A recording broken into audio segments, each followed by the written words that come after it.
Doctor PL. बड़ा आप सभी का मिशन 100+ कोचिंग क्लास की ऑनलाइन यूट्यूब क्लास के अंदर स्वागत करता हूं। आज अपन मेंटल एबिलिटी के 3 टेस्ट यानी कि 3 पार्ट नंबर 3 की तरफ चलेंगे। इससे पहले आप लोगों ने मुझे बताया था तो मैं उसके बारे में थोड़ा सा बता दूं। पहले आपने कहा था सर कुछ चीज़ें ऐसी है जो सही से समझ में नहीं आ रही है, तो पहला टेस्ट अपन ने पढ़ा था दिशा ज्ञान, है ना। पहला टेस्ट पढ़ा था दिशा ज्ञान। दूसरा टेस्ट था अपना दिशा ज्ञान के बाद में वर्णमाला परीक्षण, वर्णमाला परीक्षण। और तीसरा आज है अपने पास में तीसरी जो प्रश्नावली अपन लेकर के चल रहे हैं, क्रम परीक्षण। क्रम परीक्षण वैसे क्रम परीक्षण या रैंकिंग टेस्ट। थोड़ा सा ध्यान देना, ये तीनों प्रश्नावलियां एक के साथ एक से जुड़ी हुई प्रश्नावली है, इतना थोड़ा सा ध्यान देना।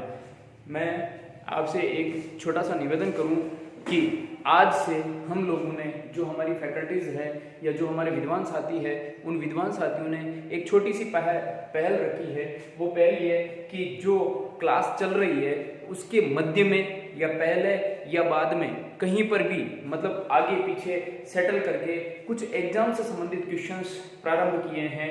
आप वीडियो को गौर से तसल्ली पूर्वक देखना, क्योंकि हम ये चाहते हैं कि बच्चा उस वीडियो के माध्यम से इतना सीख जाए कि एग्जाम के अंदर किसी प्रकार का होपलेस ना हो। एसटीसी, बीएड, आरपीएससी के क्वेश्चंस एंड यूपीएससी के क्वेश्चंस की श्रृंखला को हम अंदर लेकर के आ रहे हैं। टेस्ट उसी वीडियो के अंदर करवाने की हम कोशिश कर रहे हैं। तो आप बने रहिए हमारे साथ में और चलते हैं पुनः वापस अपन मेंटल एबिलिटी की तीसरी प्रश्नावली की तरफ। तो दिशा ज्ञान की अपन बात की थी, तो हल्की सी यहाँ पर दिशा ज्ञान की वापस बात कर लेते हैं मित्रों।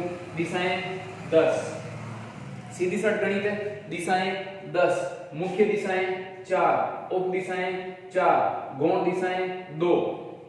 समझ में आ गई होगी आप, ठीक है।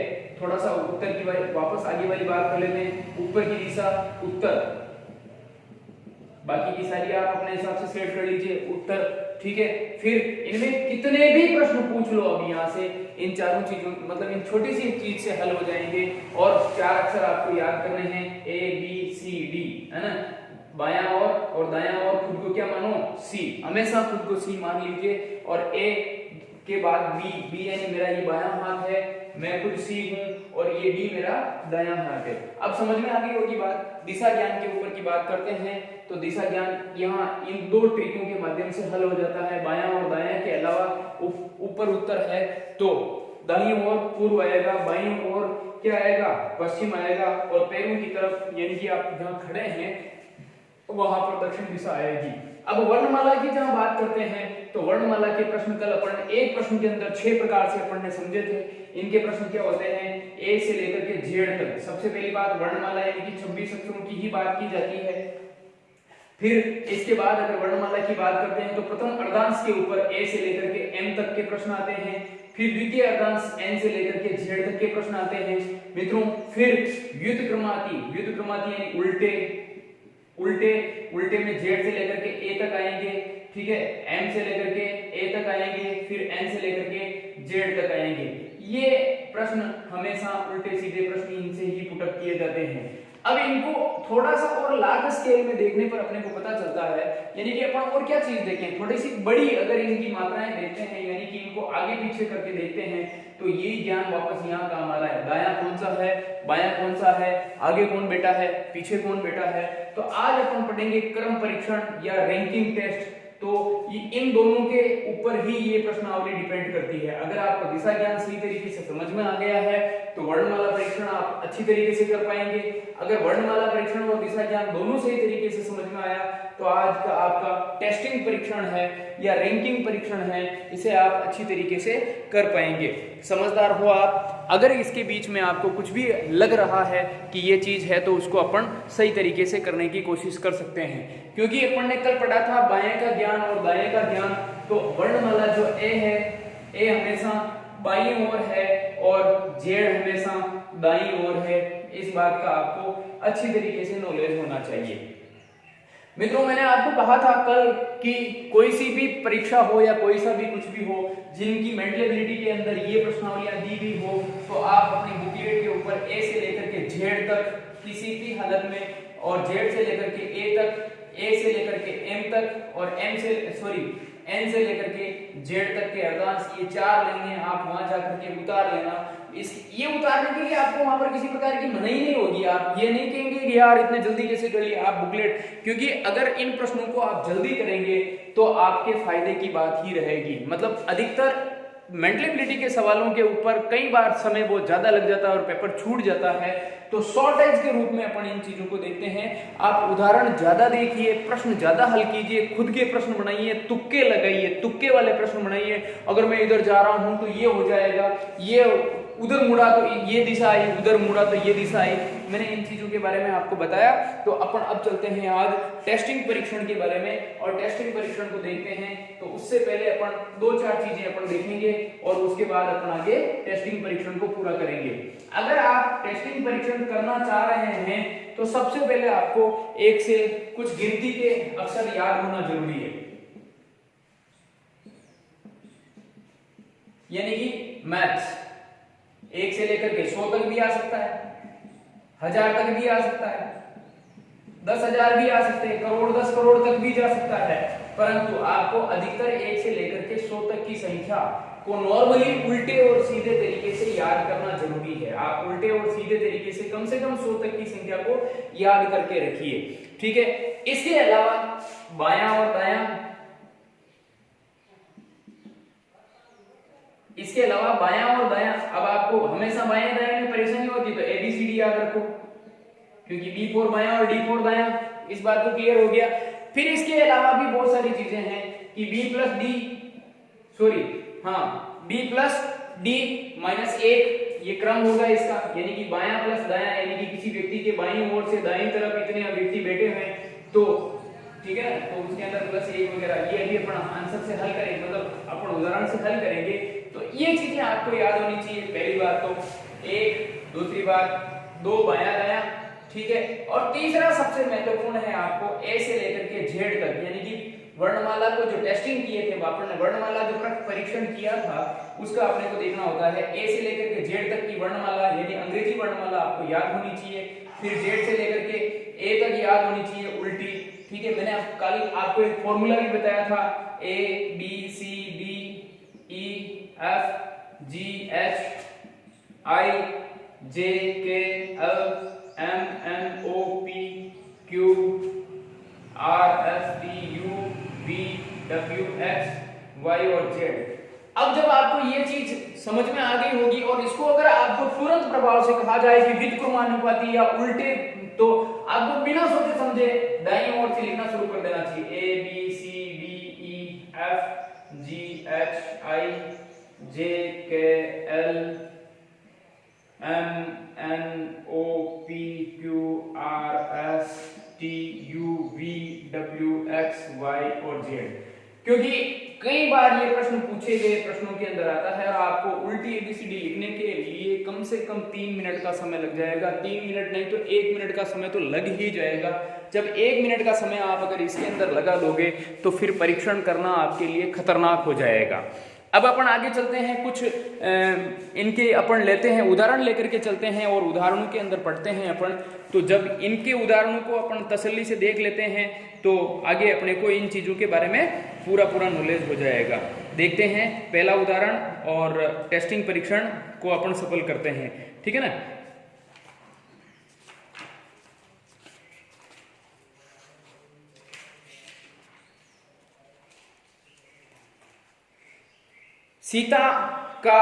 सीता की बाईं ओर से 18वां स्थान है, या सीता का बाईं ओर से 18वां स्थान है। देखो थोड़ा सा टेस्टिंग परीक्षण कर रहे हैं, ध्यान रखना, ठीक है ना। अब ये प्रश्न गिनती के ऊपर आधारित है। सीता का प्रश्न लिखना चाहो तो आप लिख सकते हो, सीता का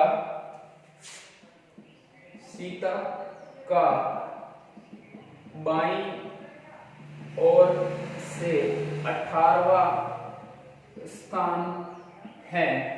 याद करिए, सीता लिखिए, आप साथ साथ में मेरे साथ साथ लिखते रहिए ताकि आपको ये चीजें अच्छी तरह से हो जाए। और तथा दाईं ओर से 30वां स्थान है, तथा दाईं ओर से 30वां स्थान है। अब प्रश्न क्या पूछ रहा है, 2 टुकड़े दिए, तो बताओ पंक्ति में कुल कितने व्यक्ति है। सिंपल सी बात है, आप सबसे पहले ये सीता बना दीजिए, सीधी सीधी बात, और सीता का 18वां स्थान यानी ऊपर 18 लिखिए। सबसे पहली बात तो ये करते हैं, ठीक है। तथा दाईं ओर से सबसे बड़ी बात, मतलब बाईं ओर, बाईं किधर है, ए बी सी और डी। सी फॉर सीता है, बी फॉर बाईं, यानी इधर से 18वां स्थान है, यानी कि यहां से 1 है, यहां आते आते 18 हो गया, ठीक है। समझ में आ गई बात। अब डी वाली बात करते हैं, तो दाईं ओर से 30वां स्थान है, यानी कि इधर 1 से गिनते गिनते दाईं ओर गिनते गिनते यहां तक आए तो 30 स्थान हो गए। टोटल दोनों को जोड़ो सबसे पहले, ठीक है। कितने हो गए, 8 और 4 48 हो गए। परंतु सीता देखिए 18 भी काउंट हो रही है और 30 में भी काउंट हो रही है, तो एक बार ही काउंट करना है, तो -1 बराबर 47 व्यक्ति। इस पंक्ति के अंदर कितने व्यक्ति हैं व्यक्ति, आंसर 47 आएंगे, यानी कि यहाँ पर 47 आदमियों की ये पूरी की पूरी पंक्ति बनी हुई है। फिर एक और देखते हैं, अगला प्रश्न देखते हैं। किसी पंक्ति में 80 विद्यार्थी हैं, उनमें से हरीश का स्थान प्रारंभ से 25वां है, तो बताओ उसका अंतिम से कौन सा स्थान होगा। देखते हैं, अभी अपन ने एक इसके ऊपर एक प्रश्न, सॉरी अपन वो याद कर लेते हैं। b + d - 1 बराबर पंक्ति में व्यक्ति, ठीक है ना। b यानी बाईं ओर से, d और दाईं ओर से, -1 करो और पंक्ति में कितने व्यक्ति है वो आ जाएगा, ठीक है ना। ये प्रश्न किया। अब अगला लिखते हैं, यहाँ पर अपन इससे संबंधित 5-7 प्रश्न हल कर लेंगे। 5-7 प्रश्न अगर हल कर लेते हैं तो अपन ये सारी की सारी चीजें अपन क्लियर कर लेंगे। किसी पंक्ति में 80 विद्यार्थी,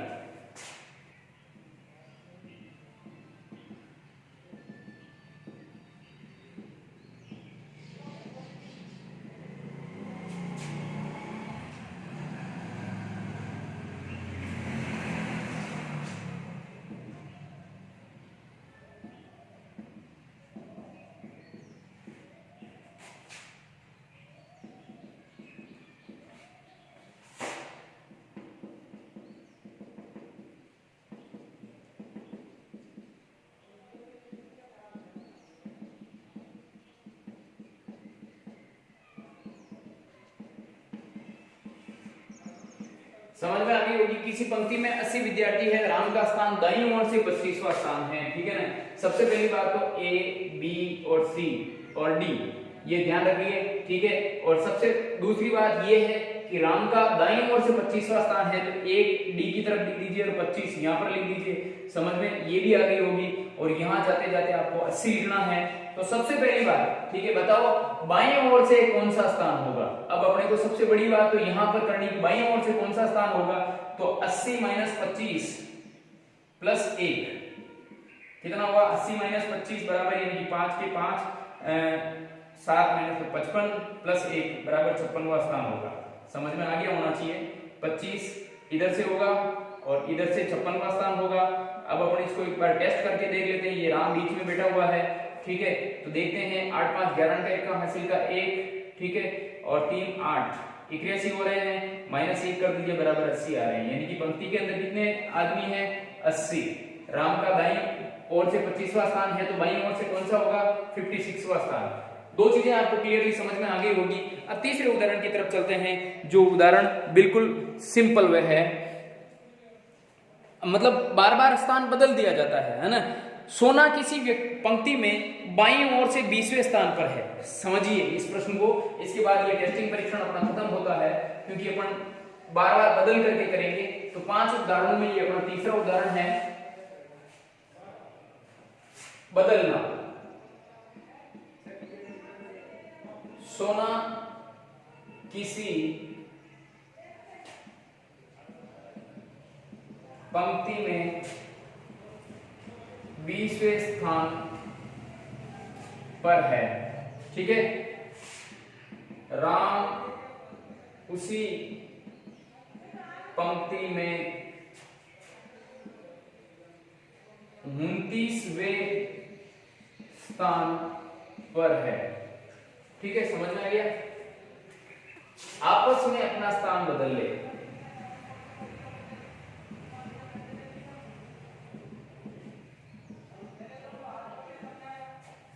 ठीक है, आपस में उसी पंक्ति में 30वें स्थान 29वें स्थान पर है, आपस में अपना स्थान बदल ले तो सोना उस पंक्ति में 33वें स्थान पर चली जाती है। तो बताओ पंक्ति में कितने व्यक्ति है? देखिए, इस प्रश्न के अंदर सबसे पहले समझने वाली बात यह है कि देखो, उसी पंक्ति में 29वें स्थान पर है और उसी पंक्ति में ये 20वें स्थान पर है, तो 101% यहाँ पर दाईं और बाईं की बात की गई, तो अपने खुद को भी बायां और दायां मान करके ही इसके आंसर निकालने पड़ेंगे। आप देखिए, ये देखो, उधर से दाएं की तरफ से ये 29वें स्थान पर, ये 20वें स्थान पर है। पहली बात ये कर लेते हैं। ठीक है, आपस में अपना स्थान बदल रहे हैं। ये देखिए, बड़ी सी चीज है, ये यहाँ पर है, ये यहाँ पर है, ये 29वें स्थान पर है, ये 20वें स्थान पर है, ये चेंज होकर के यहाँ आ जाता है, ये चेंज होकर के यहाँ चला जाता है। अब प्रश्न ये पूछते हैं कि यहाँ से यहाँ तक अगर आने में इसकी रैंकिंग चेंज होकर के 33वें स्थान पर आ जाता है तो इसके अंदर कितने मतलब व्यक्ति होंगे? तो सीधी सट बात है, 33 प्लस 29 माइनस 1,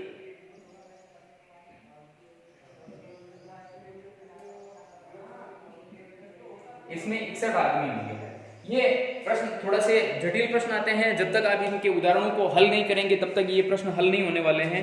इसके बाद एक और लास्ट उदाहरण अपन लेते हैं, जिसके अंदर अपन छोटी सी चीज करेंगे। एक कक्षा में उत्तीर्ण विद्यार्थियों में निशा ऊपर से 22वें स्थान पर थी। ठीक है ना, एक अक्रम के ऊपर आ रहे हैं। एक कक्षा में उत्तीर्ण विद्यार्थियों में निशा ऊपर से 22वें स्थान पर। ठीक है ना, एक कक्षा में, प्रश्न लिखिए आप, एक कक्षा में उत्तीर्ण विद्यार्थियों में निशा ऊपर से 22वीं और नीचे जो निशा से 5 क्रमांक नीचे हैं वे कक्षा में 34वें स्थान पर है। नीचे से ये देखो, यहां से ये 5 क्रमांक प्लस 5 क्रमांक नीचे हैं, परंतु नीचे से ये कौन से स्थान के ऊपर आ रहा है? 34वें स्थान पर है। ठीक है ना, थोड़ा सा समझिए, ये 34वें स्थान पर है नीचे से, ये ऊपर से और ये नीचे से, नीचे से निशा से 5 क्रमांक नीचे और नीचे से 34वें स्थान पर है। तो 27 प्लस 34 माइनस 1 बराबर कितने हुए? 11 का 1 का हासिल का 1, यानी कि 11 और 6 61 बराबर उस में के अंदर। अब प्रश्न ये आएगा सीधा सा कि इसके अंदर कितने विद्यार्थी है? तो 60 विद्यार्थी है मित्रों, देख लीजिए कैसे हैं जो। ठीक है ना, 34वां है तो कक्षा में उत्तीर्ण विद्यार्थियों का क्रम हुआ, मतलब कितने विद्यार्थी हुए? 60 विद्यार्थी। इसी तरीके से आपको ये हल करना है। अंतिम मेरा एक सवाल और है, मैं जो आपको सवाल दे रहा हूं, इस सवाल को आप हल करके मुझे कमेंट्स बॉक्स के अंदर आप आंसर देंगे। सवाल लिखिए, बच्चों की एक पंक्ति में जो दक्षिण की ओर मुख करके खड़ा है, बच्चों की एक पंक्ति में जो दक्षिण की ओर मुंह करके खड़े हैं,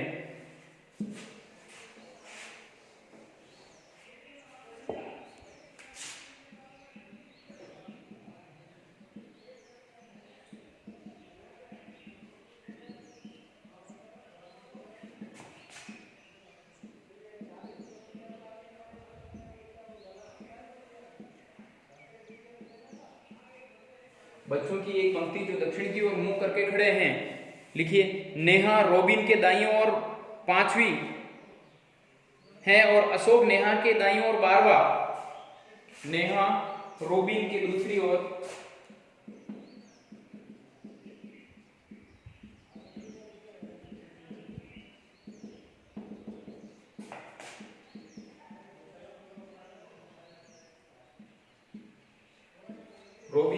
नेहा रोबिन के दाईं ओर 5वीं, नेहा रोबिन के दाईं ओर 5वीं है अशोक, नेहा के दाएं 12वां,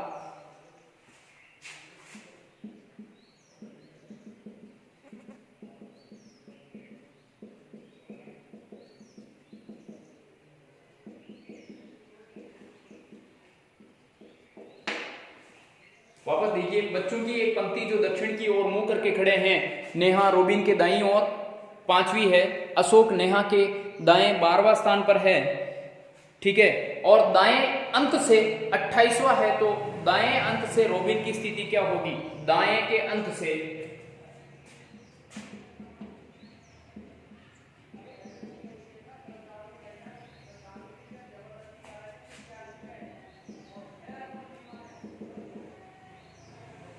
दाएं के अंत से 28वां है, तो दाएं के अंत से 28वां, थोड़ा सा प्रश्न को सही तरीके से देखना, 28वां है तो दाएं अंत से रोबिन की स्थिति क्या होगी? आप ध्यान रखना, ठीक है ना। दाएं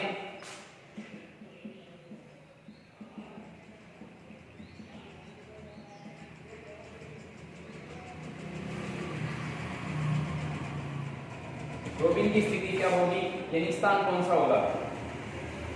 ये आपको मुझे कमेंट्स के अंदर या फिर मुझे पर्सनली करके दे सकते हैं। एक और दूसरी चीज, आप लोगों की अगर कोई भी समस्या हो 8094000066 के ऊपर आप मुझे पर्सनली व्हाट्सएप करके पूछ सकते हैं कि सर मुझे ये समस्या थी, इस समस्या का आंसर मुझे दिया जाए। वेरी थैंक यू, और आने वाले समय में आप हमारे साथ बने रहें, पूरा वीडियो देखें। धन्यवाद इसके लिए।